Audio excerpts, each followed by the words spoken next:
Welcome, ladies and gentlemen. I'm the Serious Strategy Gamer, and we will be starting a Fridays for Future Let's Play. So, we will be playing Fate of the World, a computer game about climate change and climate science and combating climate change. And we'll be releasing one episode every Friday. So, I'm very excited about that because Fate of the World is an extremely interesting game. It's a little bit dated, as you can see probably by the interface and the font here. But the underlying mechanics are extremely interesting. It's a game about combating climate change, but it's also a game about handling dwindling resources, making sure that oil production stays on top, that oil usage drops along with that, and that you can deal with uranium, oil and all of that running out. But it's also a game about people welfare, and you have to be very balanced in your approach. So that, no, I don't want to get into the intro yet. So you have to be very balanced, and you have to think about people welfare, you have to think about the economy, both because otherwise people will die, and a lot of people will die in this playthrough, but also about the economy, because ultimately the economy is fueling what you're driving. So there are immediately very many interesting decisions about the priorities that you have to take into this game. Do you want to push human development? Do you want to push climate change in this or that way? But it's also a game about balance. So for example, you can outlaw global coal usage, but that would simply kill off the economy, and if you kill off the economy, you'll be again killing off many people. And that's actually had been happening the first time I played this game, where I think I killed about 400 million Indians just by doing exactly that. But also by killing the economy, you'd not have the resources then to invest in climate change. On the other hand, for example, you can outlaw, or you can introduce electric cars, but that would then mean that they are not using fuel. That's good. No, I still don't want to get into the intro. So electric cars don't use fuel, but they do use energy and power from the grid. And if you're just generating that power from coal, then that's still not good. If you're using that power from renewable energy sources, then it's much more interesting. So it's a very interesting and it's a very hard game. So without further ado, let's jump into the game. We'll talk about the interface, we'll talk about the gameplay, and hopefully we will start to play the first couple of turns. So we're going to use the 3 degrees of warming scenarios. This is the ultimate challenge by the game. We are to ensure that global temperature is below 3 degrees over pre-industrial times by 2200. So we'll be playing about 200 years. And the question is, can we safeguard both humanity and the planet? If not, which do you choose to save? So we will win if we reach the year 2200 if our global warming is below 300 degrees, but we have loose conditions, and these loose conditions will be tough as well. So we will be trying to keep the Human Development Index, which is a composite of many things, healthcare, education, but also the economy, below 0.5 if we are banned from 7 regions, more on that later, or indeed if the global warming is above 3 degrees over pre-industrial times. It should be noted that 3 degrees is a very high number. So I think this is released in the latest UN report. At 3 degrees would already mean catastrophic results, and we'll be having to combat these catastrophic results in the short term as well. So let's jump into this. Without further ado, we are going to be called Serious Gamer. And we are going to be called Dude, simply because I like the relaxed tone of that. So that is how we're going to be addressed, and let's play. So we're going to jump into the intro here, where an environmental collapse cannot be ignored. How should civilization respond? Fate of the world. So this already introduces us a little bit to the interface. The premise here is that there is a global economical, ecological, global Earth organization, I think it's called. So 2010, through a decade of economic uncertainty and growing civil unrest, the world faces the most erratic weather ever recorded. It should be noted this game is about from 2010, and it does say that in 2018 there will be the cyclone Sunvu, experts calling Sunvu the world's first hypercane, smashing into an already storm-beaten coastline. Officials fear that the devastation here will be extremely dangerous, and I couldn't read the rest of that. 2100 dangerous temperatures are deadly, shrinking ice caps, extinction of the polar bear, so we'll have to also keep in mind the rest of the environment, not just humans, not just the weather. President of the Maldives is hoping for migration, so we'll also have to balance migration and climate refugees. and all that. So you can see that the game is not very easy to gonna be played. So we, in 2020, there is the Climate Summit, the World Response. We're going to be forming the GEO over here, which is to protect the environment and so on. And here you can see the Founding Act. And you can see the artwork. It's always a little bit on the very glossy side. You have all of these people here over here.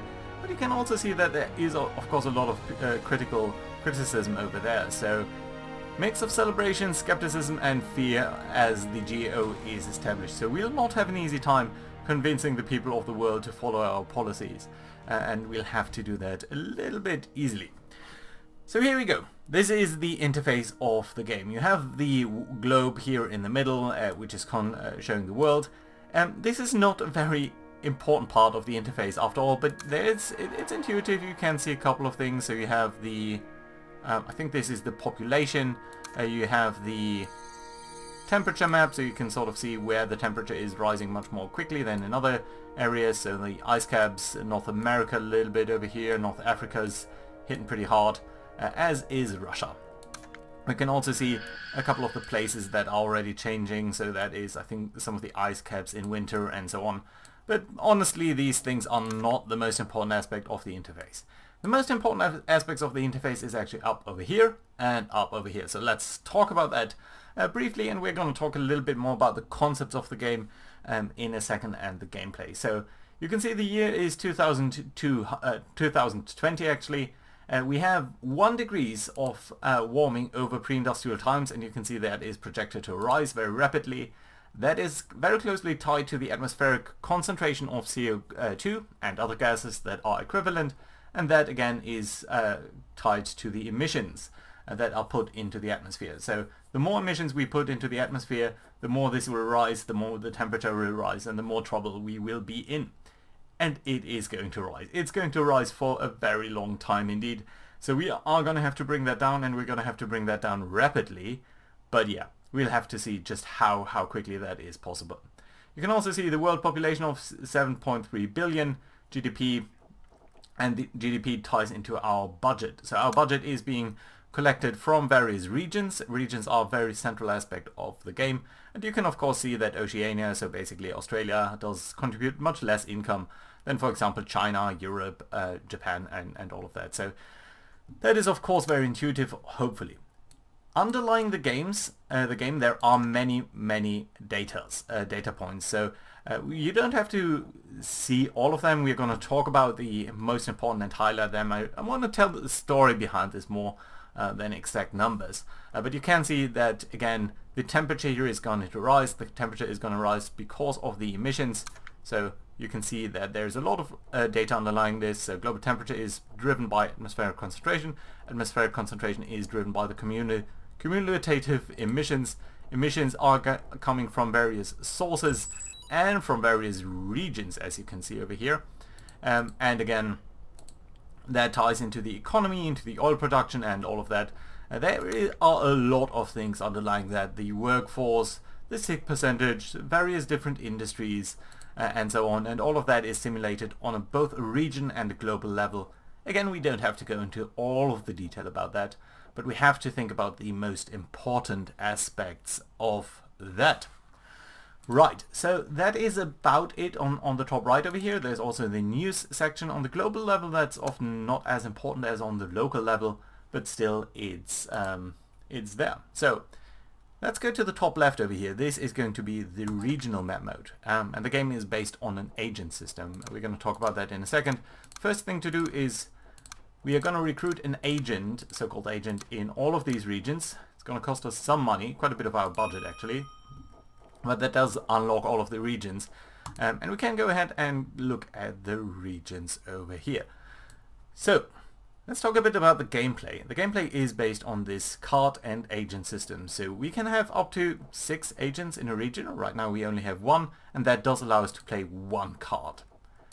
These are all the cards that we can play at this moment. There are many more in the game. Again, we're just going to focus on that, and I'm going to explain the most important aspects as we go through the game over here.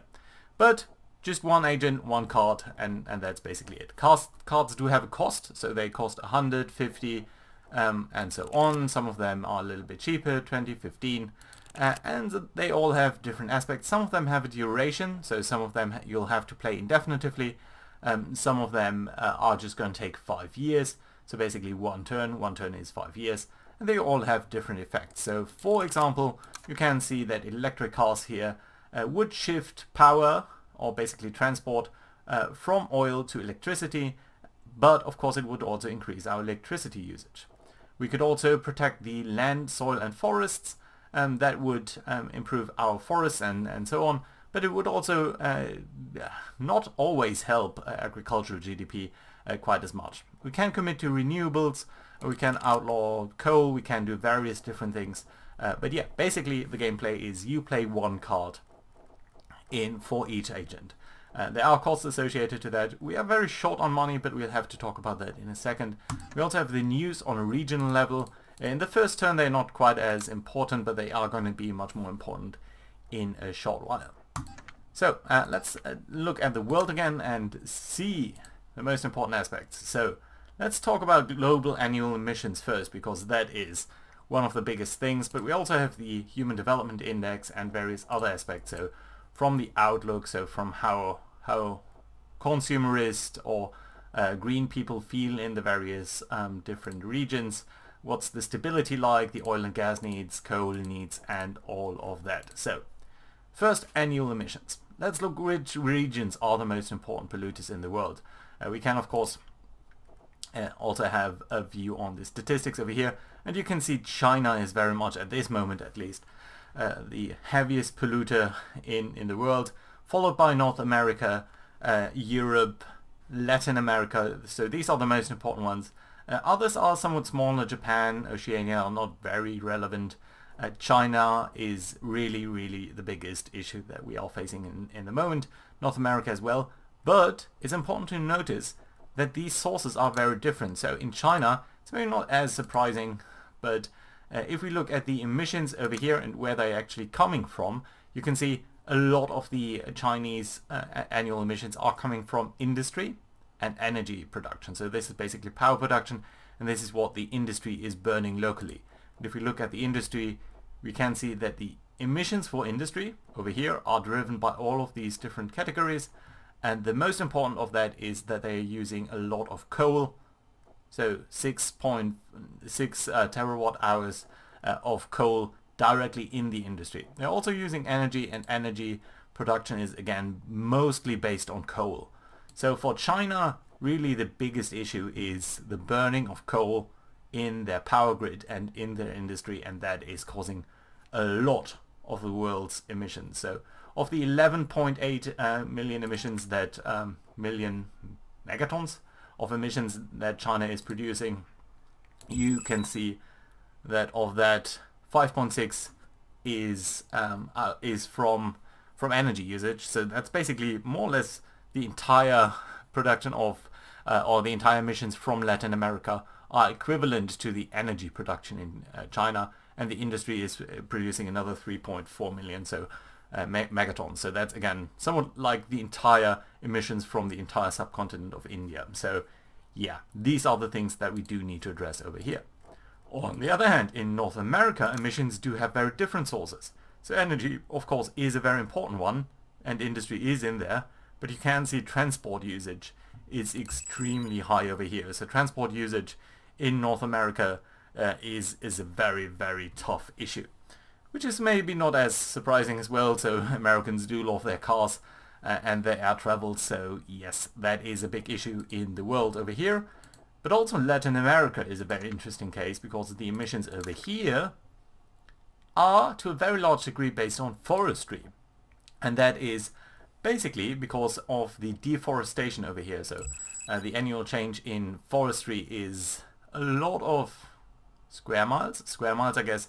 So yeah, in this game in 2020, the emissions in South America to a very large degree come from deforestation, and we can see that over here. So yeah, extremely high deforestation in Latin America, but also in Southeast Asia, although to a very much smaller extent. Also interestingly, Human Development Index, so you can see a very high number for North America, Europe, Japan, Australia, New Zealand. So these are very much the, let's say, first world countries. And there are some middle ground countries like the Middle East, Russia, China, Southeast Asia, I would say, but also some very much developing countries in Africa and India. So they are closer to 0.6. And these countries we will need to spend enormous amounts of resources on. You'll see us talking about India a lot, because while India is not a big polluter right now, they have the potential to be extremely high. So India does at this moment have nearly 20% of the world's population. They're only emitting 6% of the world's emissions. But if they are growing into an industrial country, we might be in very, very big trouble. So India is gonna be a big issue. So these are the most important aspects that we have to think about now. There's also one more thing, and that is stability. So the Middle East and North Africa are very unstable, and we'll have to deal with these things as well. So since we do have agents in all of these countries, let's look at what we can do. So let's start out with China. Again, there will be more things that we can do. Generally, the cards are separated into 6 categories. So projects, environmental stuff, technology stuff, energy stuff, welfare, so people welfare, and political stuff. As you can see, these 5 things are for now unlocked. They will be unlocked automatically in 2025, so just next turn. It's just basically one of the things in this game that's sometimes a little bit weird. And this is a little bit part of the mod that I'm using, which you'll find in the description below. But yeah, so that will be built in 2025. So very shortly. For now, we are going to stick with these projects in the very first turn. You can see that there are very different things, and as we've talked about, one of the issues in China is the coal usage in the industry. We can initiate projects to do a coal-free industry, so that would incentivize the industry to shift to electrical machinery instead of coal. But as you also saw, China is generating its energy mostly from the burning of coal. So at this point, at the very least, this wouldn't necessarily be very useful for us. Of course, we could think about generating more energy from renewables, but again, at this moment, that's not necessarily a very useful thing for us to do, because ultimately, over time, I don't think that we are going to gain a lot here. So I think one of the most important things that we could do, though, is commit to nuclear power. Nuclear power at this moment in the game is already somewhat useful, especially for China. It's not going to be a long-term solution, but it's going to be one of the bridge technologies that I think will be extremely helpful. So we're going to commit to nuclear production in China. Let's look at North America. There are many different things. We could, for example, go ahead for the transport, switch transport to electricity usage. We're not going to do that for now. What we're going to do is initiate the Tobin tax. So that is creating a tax on financial transactions, and that will raise us money. It's also going to be detrimental to the economy, and most importantly, it is going to mean that people will like us less. And if they do like us too little, they will kick us out, and that's going to be very, very bad. But at this particular moment, we do need a lot of money, so we will initiate the Tobin tax in a lot of these richer countries over here, so Oceania, Japan, North America, Europe, and that's going to give us quite a bit more money, and money is going to be extremely useful. We also talked about Latin America and the fact that one of the big issues here is the deforestation. So what we're going to play over here is the protect land, soil and forest cards, and that is a very important one. So we are going to try to do some reforestation over here, the same in Southeast Asia, because we saw that that is a big issue over here as well. I would also think that that is somewhat relevant in Russia. So potentially that is an important thing. We could also play the cap trade and carbon emissions card. So that is going to establish a system by which emissions are being reduced, or you create a cap on emissions, and then you have countries trade about these emissions. So that is going to be useful for developing countries in particular, but also for some of the other countries. So Let's establish that for now, just for the very first turn. It's going to be much more interesting in the following turns once we have more than these things. Then we can take a little bit more of the long-term approach in some of these things. But I think for now it would be wise just to establish the cap and trade system in as many countries as we can. So there was it. So let's see what we got. So that does leave us with a little bit of money though. So let's buy one more agent down here for 50 gold or funds in China. We're also going to play this card down here. India is going to be an extremely important country, so we are going to do that over here as well. And I do think it would make some sense at the very least to also play the protector land and soil cards over here. North America is going to be extremely important, so let's do that as well. Japan is always useful, as we'll talk about in a couple of minutes. Oh, we cannot afford this card. Yeah, so we actually spend all of our money, so that is a little bit unfortunate. I do want to play that though, so let's maybe... Oh, do I actually want to protect land and soils over here instead of cap and trade? Yeah, I do think North American forests are a big issue, so yes, let's keep that open for now. And isn't there anything else we can do? We could do the business household and carbon X. Although I'm not sure that's the best. Yeah, you know what? Let's use it. It's gonna make Japan like us a little bit more, as you can see by that heart plus heart symbol over here. That does mean that, sorry, not Japan, Southeast Asia, Japan. So that does mean that they're gonna like us a little bit more because we are giving them some money to invest in their business and household carbon regs. So over time, this will reduce household energy usage, and that's going to be very good for us. So I think since Tobin tax is typically very unpopular, it does make sense to play a popular message over here as well. So we are coming to the close of this episode. I do want to go into the second turn though, simply to show you a lot of the more interesting things that you can do. And then we're going to talk a little bit about the long-term strategy and so on in the next episode. So let's advance time over here. It's going to take 5 turns. And between turns you have this little episode, this little thing over here. So firstly, we can see that the emissions are rising, and that is not a good rise. So you can see that the emissions are rising by more than 10%, and we can see where emissions would be in 2100 or in 2200. And on the right here you can see the projected temperature. So right now, last turn it was at 1 degree, now it's going to be at 1.1. But you can also see that in 2100 it's projected to be at 3.2. And in 2200, which is the end of the game, it would be at 6 degrees Celsius above pre-industrial times.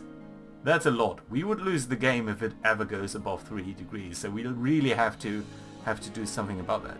And we also see that the global annual oil production peaks, and that is a big issue because that is going to mean that we will have less oil in the future. We also see that there is some more degrees of warming from Arctic methane, so as the temperature increases, ice caps are going to melt, and that will mean that Arctic methane is released, which will drive on temperatures even further. So that is a very much a vicious cycle that we are trapped in sometimes. Global population is growing, and we already have 1 million deaths due to climate change, which is not very good. On the other hand, we're seeing some positive results, and that is we are seeing a technology breakthrough in Europe, where we are seeing that drilling techniques are being facilitated, so that's very good.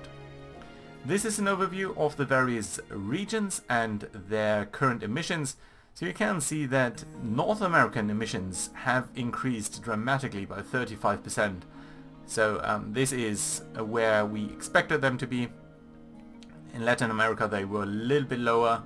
Some of them are decreasing, but yeah, we really have to see what is happening in North America.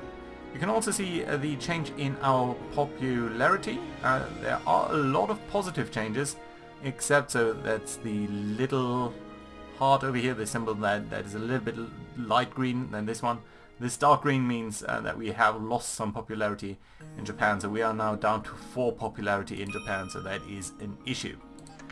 Again, global news are not that important, but yeah, you can see that a lot of things are changing.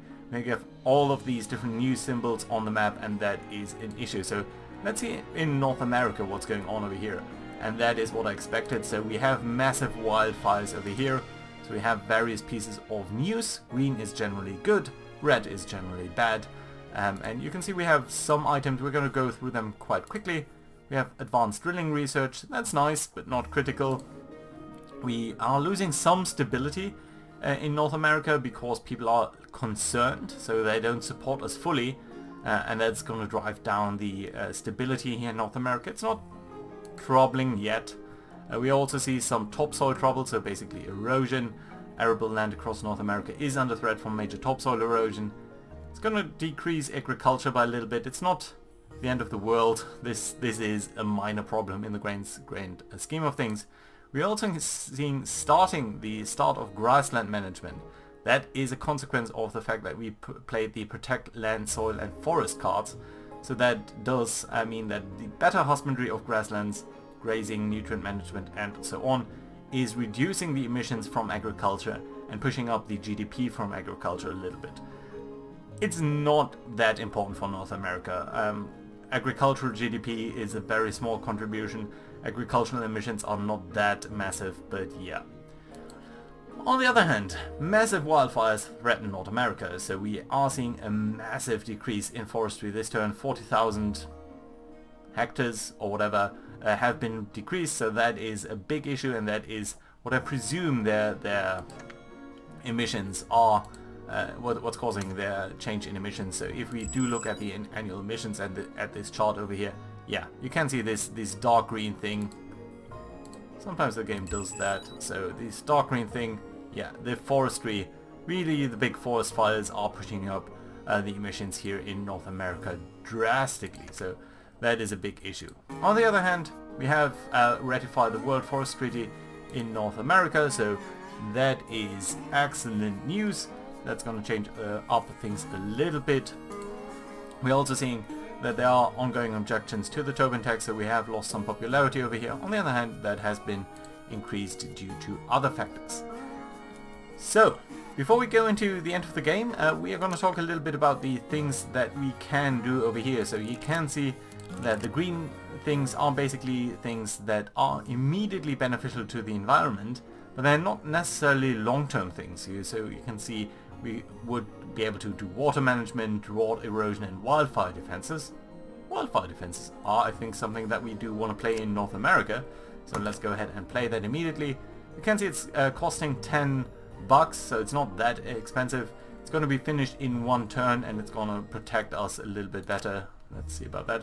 It's going to protect us a little bit better against wildfires, water supply shortages and damages to farming. So it's nice, but it's really a short-term measure. It's going to improve our defenses a little bit, so it's useful in the long term, but it's not gonna be enough to accommodate the changes due to climate change that we're gonna see here. So yeah, nevertheless a very important thing.